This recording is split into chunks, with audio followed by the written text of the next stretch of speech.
بسم اللہ الرحمن الرحیم۔ بس ٹھیک ہے، لے جائیں۔ بسم اللہ الرحمن الرحیم وبہ نستعین وہو خیر المعین وصلی اللہ علی سیدنا ونبینا محمد وآلہ الطاہرین۔ ربی اشرح لی صدری ویسر لی امری واحلل عقدۃ من لسانی یفقہوا قولی۔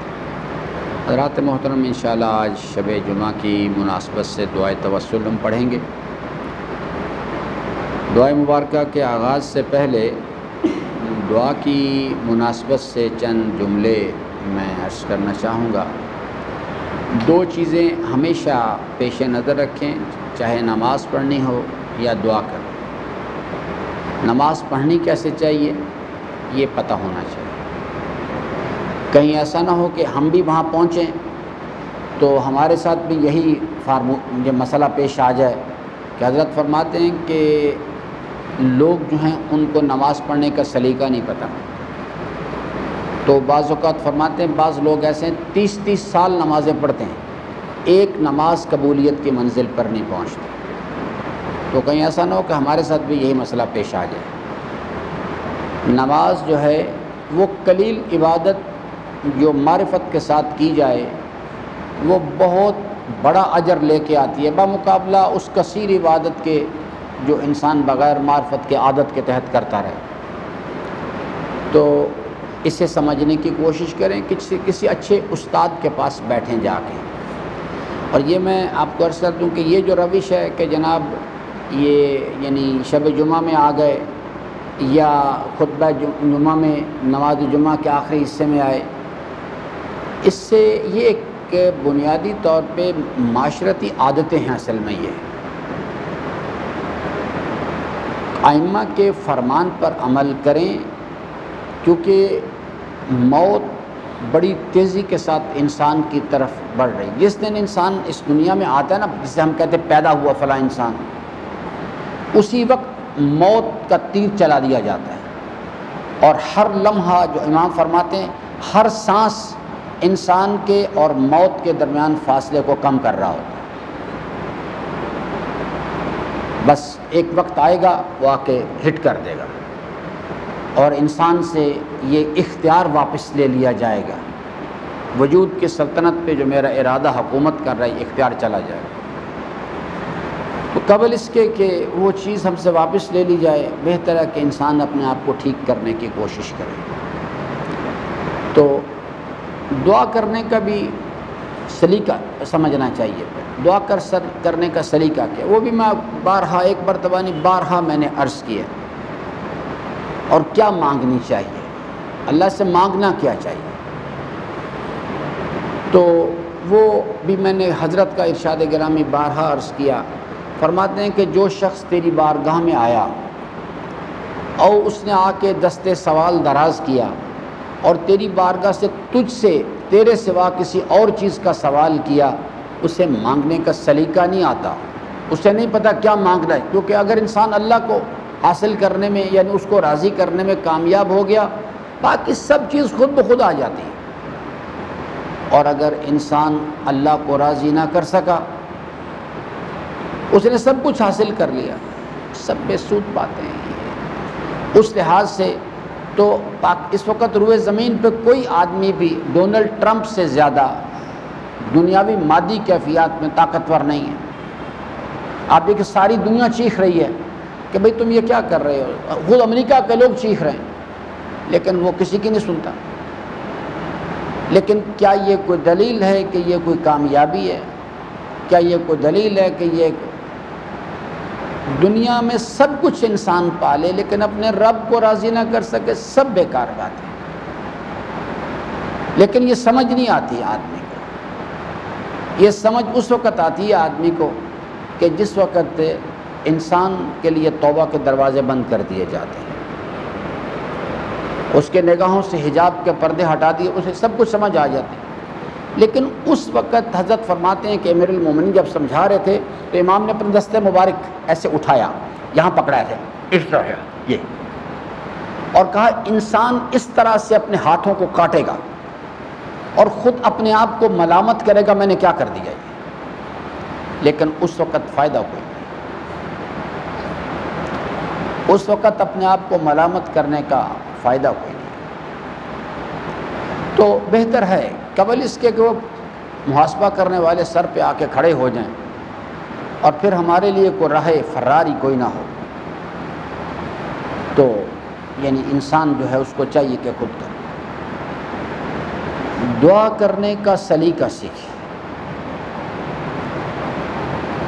سب سے پہلے چیز جو ہے اپنے اور رب کے درمیان رابطہ پہچانے، ورنہ انسان کے جو طبیعت میں لاابالی پانے لاپرواہی ہے یہ نہیں ختم ہو سکتی۔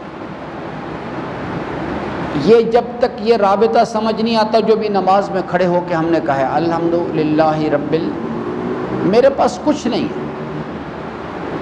جب تک یہ یقین نہیں پیدا ہوتا، انسان کے اندر سوال کی تڑپ نہیں پیدا ہوتی کہ میرے پاس کچھ نہیں ہے، سب کچھ تیرا دیا ہو اور تیری مدد کے بغیر میں چل نہیں سکتا۔ جب انسان کو اپنی احتیاج کا، اپنے محتاج ہونے کا احساس ہوتا ہے اور اسے معلوم ہے کہ مدد بھی صرف ایک جگہ سے مل سکتی ہے، پھر انسان ادھر جاتا ہے۔ کس کی بارگاہ میں آیا ہوں، وہ کس شان کا مالک ہے۔ ورنہ جس طرح سے ہم زیارت پڑھتے ہیں نا، میں بعض اوقات پیچھے کھڑے ہو کے دیکھتا ہوں یا دیگر مقامات پر بھی، اب وہ حضرات ایسے انگلی کی ہوتی ہے، ادھر دیکھ رہے ہوتے ہیں، ادھر دیکھ رہے ہوتے ہیں، کوئی پیٹ پہ کھجلی کر رہا ہوتا ہے۔ یہ کیا چیز ہے؟ یہ کہ ایک عادت پہ، یعنی ایک ماحول ہے، اس میں لوگوں کو کرتے ہوئے دیکھ کے بس اس ایسے ایسے کیے، یا اللہ چلے۔ میرے عزیزان پہلے اسے سمجھیں۔ امام فرماتے ہیں کہ کس کی بارگاہ میں آیا ہوں، وہ کس شان کا مالک ہے، میں کتنا اس کا محتاج ہوں، اور پھر فرمایا کہ مانگنا کیا اس سے۔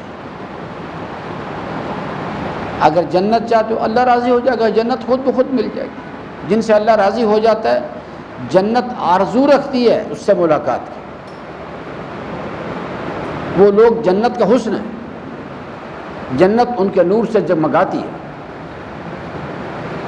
تو اس لیے میری بڑے ادب سے درخواست، اب آ جائیں اس وقت عزیزان چند ایک چیزیں جس کی طرف میں توجہ دلانا چاہتا ہوں کہ آپ یہ جو اسلامی تحریک ہے، یعنی ظلم کا خاتمہ اور عدالت کا قیام، یہ اب بڑی تیزی کے ساتھ مراحل طے کر رہی ہے اپنے آگے کی طرف، اور جیسے جیسے یہ آگے کی طرف بڑھ رہی ہے، ظہور ولی اثر کا ٹائم قریب آ رہا ہے۔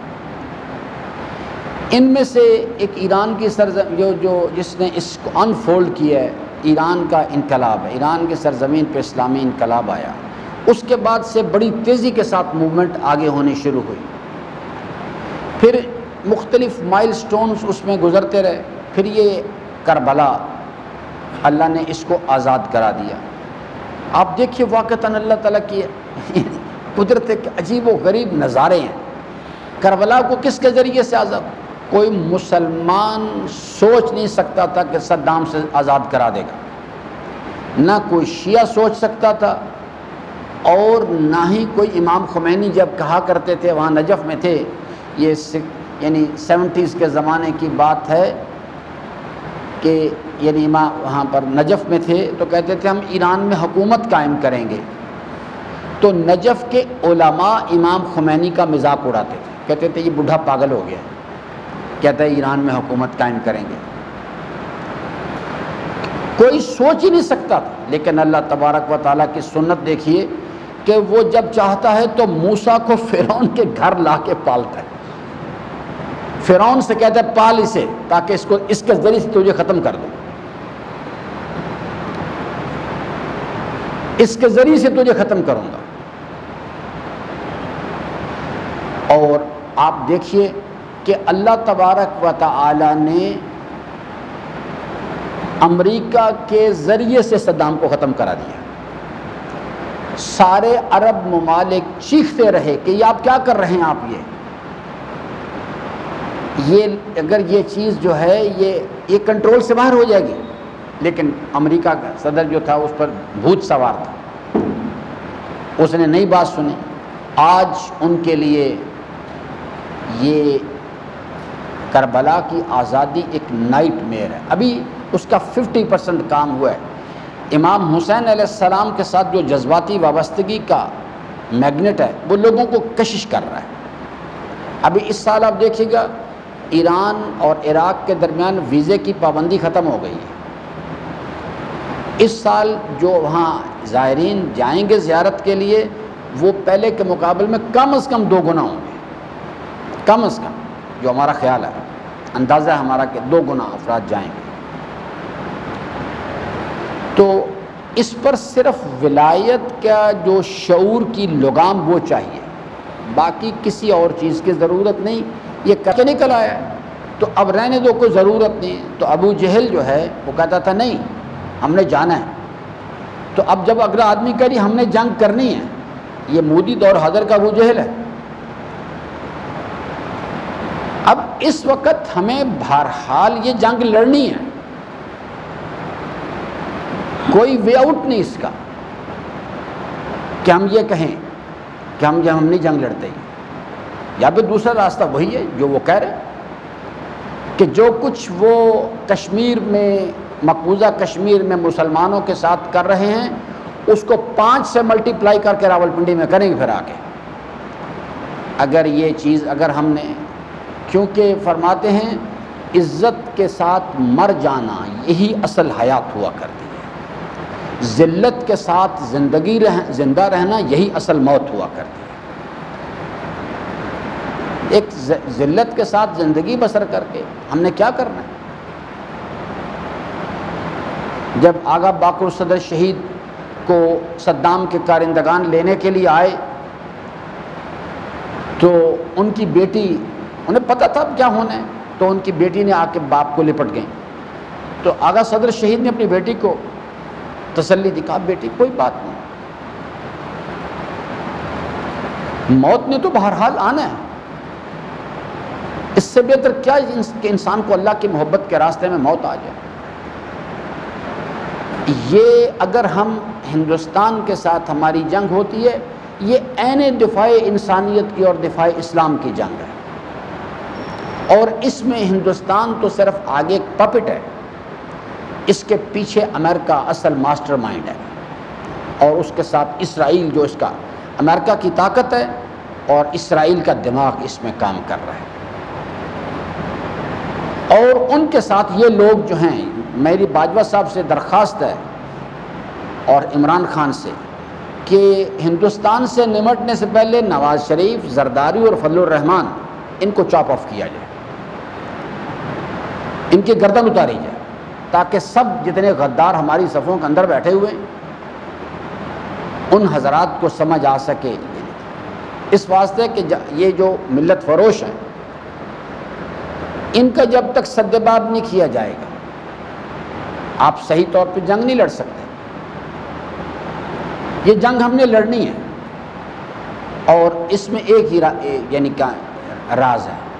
اب تو پہلے راہبر نے کہا، حکومت ہندوستان کو مخاطب کر کے بات کہی تھی، پہلے اسٹیٹمنٹ جو ان کی آئی تھی کہ ہندوستان کی حکومت کا اگر یہ خیال ہے کہ وہ مسلمانوں کے ساتھ کشمیر میں جو کچھ کر رہی ہے اس پر کوئی رد عمل نہیں آئے گا تو یہ ان کی غلط فہمی ہے، اس پر رد عمل آئے گا.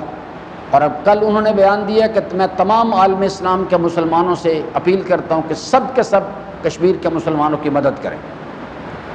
حکومت پاکستان اگر یہ سٹینس لے گی تو یہ ولی امر کی فتوے کے عین مطابق عمل کرے گی. آ کے جو انہوں نے پاکستان کے، میں شاباش دیتا ہوں اس مسئلے میں، ہماری تائید ہے بالکل کہ جو پاکستان کور کمانڈر کانفرنس نے فیصلہ دیا ہے کہ ہم اپنے کشمیری مسلمان بھائیوں کی مدد کے لیے آخری حد تک جائیں گے، اور ہمیں جانا چاہیے. ہمیں اسی طرح کا بیان ہمیں یمن کے لیے بھی دینا چاہیے، اور اسی طرح کا بیان ہمیں ولو سنکیانگ کے صوبے کے جو مسلمان ہیں ان کے ساتھ جو چائنا کر رہا ہے ہمیں اس کے لیے بھی بیان دینا چاہیے، اس کے لیے بھی اپنے آپ کو آمادہ کرنا چاہیے. لیکن تدریج کے ساتھ یہ بات آرام آرام سے چلا کرتی ہے. پہلے ان کا بندوبست کیا جائے، اور اس کا ایک ہی ہے، سب آپس میں ایک اکٹھے ہو جائیں، ایک امیر کے پیچھے کھڑے رہیں، تو پھر ہم یہ چیز جو ہے، ورنہ میرے عزیزان جو کچھ اسرائیل اور انڈیا اور امریکہ کی پلاننگ ہے، یہ چیز جو ہے آپ تو صرف اس کا ایک ہلکی سی جھلک دیکھ رہے ہیں جو آپ دیکھتے ہیں نا۔ میں تو جب آتے فیس بک پر وہ یعنی ویڈیو کلپس آتی میں اسکپ کر دیتا ہوں، میں دیکھ ہی نہیں سکتا۔ بہرحال وہ کوئی نہ کوئی یا میری بیٹی ہے یا میری بہن ہے یا میری ماں ہے، یعنی ہم اتنے بے حص ہیں۔ میں نے تو ایک یورپین جو وہاں کوئی شاید یورپ میں کوئی کانفرنس ہو رہی تھی، یہ جو ظلم ہو رہا ہے کشمیر میں، ایک یورپین اس کو بیان کر رہا تھا، وہ بیان کر اس کی تفصیلات جب اس نے بیان کی وہ برداشت نہیں کر سکا، اس نے بلند آواز میں رونا شروع کر دیا۔ اب اس نے اسے اتنا شدید گریہ اس پر وارد ہوا کہ اسے گفتگو روکنی پڑی اپنی۔ تو یہ میرے عزیزان یہ ہماری ذمہ داری ہے کہ ہم اس مسئلے میں اپنی ذمہ داری کو سمجھیں، اور پاکستان کے حکمران بھی جو ہیں ان کو یہ بات اچھی طرح سمجھ لینی چاہیے کہ اس ظلم کے خاتمے کے لیے اور عدالت کے قیام کے لیے اگر کوئی ان کی مدد کے لیے آئے گا تو ولی امر کی حکومت ہی آئے گی، باقی سب باتیں کرنے والے ہیں۔ یہ جو مسٹر ترکی کا پریزیڈنٹ ہے اردگان، یہ عملی طور پہ اندر سے امریکن ہے، یہ اندر سے امریکن ہے۔ ترکی ان مسلمان ممالک میں سے جہاں آج بھی صرف بکواس لوگوں کو بے وقوف بنانے کے لیے بیانات دیتے ہیں، آج بھی اسرائیل کا سفارت خانہ ترکی کے اندر موجود ہے۔ اگر آپ کو ان سے اختلاف ہے ان کو نکالتے کیوں نہیں ہو؟ تو اس لیے میرے عزیزان آج دعا کیجیے گا اس چیز کے لیے، اور یہ جو عالمگیر اسلامی تحریک کے 3 کام میرے عزیزان ہر روز کیا کریں اس ولی امر مسلمین کے صحت و سلامتی کے لیے اور مجاہدین اسلام کی سلامتی و کامیابی کے لیے ہر روز صدقہ دیا کریں، ہر روز۔ دوسری چیز ان کے لیے ہر نماز میں ان کے لیے دعا کیا کریں، اور تیسری چیز کہ اس جنگ کے اندر میڈیا وار میں اس کا حصہ بنیں۔ آپ آئیں، آپ کے پاس جو آپ کے یعنی یہ جو موبائل پر ہم اسے لہو و لعب کے لیے استعمال کرتے ہیں، یہ تو کل عذاب لے کے آئے گا، لیکن اگر ہم اسی اپنے موبائل کو استعمال کریں گے اس میڈیا وار کے لیے جو الہی پیغام ہے اس کو نشر کریں، اور اپنے آپ کو ارریلیونٹ نہ سمجھے کہ یہ میرا کیا تعلق ہے ان بات نہیں، ہمارا تعلق ہے، ہمارا ہی تعلق نہیں ہماری آنے والی نسلوں کا تعلق ہے۔ تو اس لیے اپنے آپ کو اس کے ساتھ مربوط کریں، میڈیا وار کا حصہ بنیں۔ اس کے علاوہ اگر کوئی آپ مدد کر سکتے ہیں، یہ 3 چیزیں اپنے لیے لازم قرار دیں۔ اور یہ جو پاکستان انڈیا وار ہے اس میں ہمارے پاس صرف ایک ہتھیار ہے، وہ ہے افواج پاکستان، باقی ہمارے پاس کچھ نہیں۔ یہ جو انڈین ایجنٹ ہے نواز شریف، اس نے اور زرداری نے مل کے پاکستان کا ہر ادارہ ختم کر دیا ہوا ہے، کوئی چیز باقی نہیں، پاکستان میں کوئی چیز باقی نہیں۔ یہ موٹر وے تک بیچ چکے ہوئے، یہ جو یہاں سے لاہور سے لے کے پنڈی تک کی موٹر وے ہے، یہ انہوں نے گروی، یہ بھی گروی رکھ کے قرضہ لیا ہوا ہے۔ تو اس لیے ایک ہی صرف چیز ہمارے پاس باقی ہے، اگر یہ چیز جو ہے یعنی افواج پاک، جیسا کہ انہوں نے زرداری کے دور حکومت میں کوشش کی تھی کہ ISI کو کنٹرول کریں، تو اب تک یہ پاکستان کا نیوکلیئر پروگرام بیچ چکے ہوتے ہیں۔ یہ پاکستان کا نیوکلیئر پروگرام، یہ غداران وطن جو ہیں، غداران ملت جو ہیں، یہ نام میں لیتا ہوں پھر، زرداری، نواز شریف اور فضل الرحمان، اور ان کے ساتھ ایک پورا ٹولہ ہے جس میں امامے والے بھی شامل ہیں، اس میں ٹی وی اینکرز بھی شامل ہیں، اس میں آرٹیکل لکھنے والے بھی شامل ہیں، اس میں پولیٹیکل یعنی مافیاز بھی شامل ہیں، وہ الحاظ القیاس یہ تاجر حضرات، یہ جو ڈالر کا سکیم ہوا پاکستان میں بھی 160 روپے پہ کیوں گیا؟ یہ باقاعدہ طور پہ ایک پلاننگ کے تحت یہ کام کروایا گیا۔ تو اس لیے میرے عزیزان میری درخواست ہے، کوشش کیجیے گا اس چیز کے لیے کہ جتنا کوئی اس میں ہم کنٹریبیوٹ کر سکتے ہیں اس چیز کے لیے۔ میں یہاں پر میں نے کسائے نے مجھ سے پچھلے دنوں سوال بھی کیا کہ آپ نے اپنے معمولات میں تبدیلی کی ہے، افواج پاکستان کے لیے آپ دعا کراتے ہیں؟ بالکل میں کہتا ہوں میں کراتا ہوں، اس واسطے کہ یہ جو 22 کروڑ مسلمان ہیں یہ تو نادانے سو رہے ہیں۔ میرے عزیزان اگر خدا نہ خواستہ یہ واحد ادارہ ہے ظاہری نظام کے اندر، باقی امور تو اللہ کے ہاتھ میں ہے، یہ واحد ادارہ ہے، ہمیں کتنے بڑے مسائل پیش آئے، یہ جس وقت تاتاری حملہ آور ہوئے یہاں پہ اور یہ وسط ایشیا کو انہوں نے اجاڑ کے رکھ دیا، تو لاکھوں مسلمان لاکھوں تھے وہ ڈسپلیس ہوئے، دہلی اجڑا لاکھوں مسلمان ڈسپلیس ہوئے، بغداد اجڑا لاکھوں مسلمان، لیکن اگر پاکستان پر کچھ برا وقت آیا تو لاکھوں نہیں پھر ہوں گے، پھر وہ تعداد کروڑوں میں جائے گی۔ یہ صرف ڈسپلیس ہونے والے نہیں، یہ جو شام میں ہوا ہے یا عراق میں ہوا تو چھوٹے چھوٹے ملک ہیں، ان تمام کی آبادی لیبیا، عراق، شام کی آبادی ملا کے پنجاب کے برابر نہیں ہے۔ یہ تینوں ممالک جو ہیں ان کی آبادی ملا کے پنجاب کے برابر نہیں ہے، تو انہوں نے پاکستان ایک اتنی بڑی مملکت ہے، 22 کروڑ انسان یہاں کچھ ہوا، اور ظاہری تدبیر کے لحاظ سے دشمن جو ہے وہ افواج پاکستان کو اور اندر سے جو ملت فروش اور غدار ہیں ان کے ذریعے سے اس کو خراب کرنا چاہتا ہے۔ تو اس لیے میری درخواست ہے دعا کیجیے گا، ہر نماز کے بعد دعا کیا کریں کہ پروردگارہ اس مملکت کی محافظت فرما، رابر معظم کے لیے، مجاہدین اسلام کے لیے، اور خاص طور پہ میں نام لے دیتا ہوں، یہ لوگ مجاہدین اسلام میں آغا حسن نصر اللہ، آغا قاسم سلیمانی، نائجیریا کے ابراہیم زکزکی، اور سری نگر کے سید علی گیلانی، اس مرد بزرگوار کی بھی جب تاریخ لکھی جائے گی نا، تاریخ اسے فراموش نہیں کر سکتی اس آدمی کی، ان کی جو قربانی ہے۔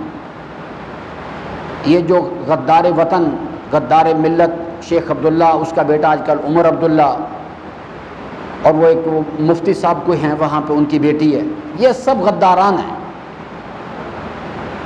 اور ان کی اولادیں جو ہیں وہ، اور پھر یہ تیار بیٹھے ہیں کہ ہندوستان جو ہے وہ اس کے یہ ایجنٹس ہیں تاکہ آگے کا پروگرام جو انڈیا انہی کے ذریعے سے چلانا چاہتا ہے۔ میری عزیزان درخواست ہے آپ سے کہ یہ کام کیا کریں، صدقہ دیا کریں، تاکہ کل اللہ کی بارگاہ میں جب حساب و کتاب کی منزل میں جائیں تو ہم کہہ سکیں پروردگارہ جو کچھ میں کر سکتا تھا میں نے کیا تھا، کم از کم کچھ تو پیش کر سکیں کہ نہیں۔ انشاءاللہ عزیزان بہت سارے برادران بیمار ہیں، ان کی شفا یابی کی انہوں نے درخواست دعا کی ہے، کچھ حضرات پریشان حال ہیں، ان کی پریشانیوں کی دوری کے لیے دعا کیجیے گا، انہیں فراموش نہ کریں۔ مولا صاحب زمان علیہ السلام کی ظہور میں تعجیل کے لیے دعا کرنا فراموش نہ کریں، رہبر معظم کی صحت و سلامتی کے لیے۔ اور اسی طرح سے ہمارے بزرگوار آیت اللہ آصف محسنی انتقال فرما گئے ہیں کابل میں، اس مرد بزرگوار کی بلندی درجات کے لیے اور جمیع حاضرین کے مرحومین کے سال ثواب کے لیے سورہ فاتحہ۔ بسم اللہ الرحمن الرحیم، الرحمن الرحیم مالک یوم الدین، نعبد و ایاک نستعین، اهدنا الصراط المستقیم، الذین انعمت علیہم غیر المغضوب علیہم ولا الضالین۔ درود پڑھ لیجیے محمد و آل محمد السلام۔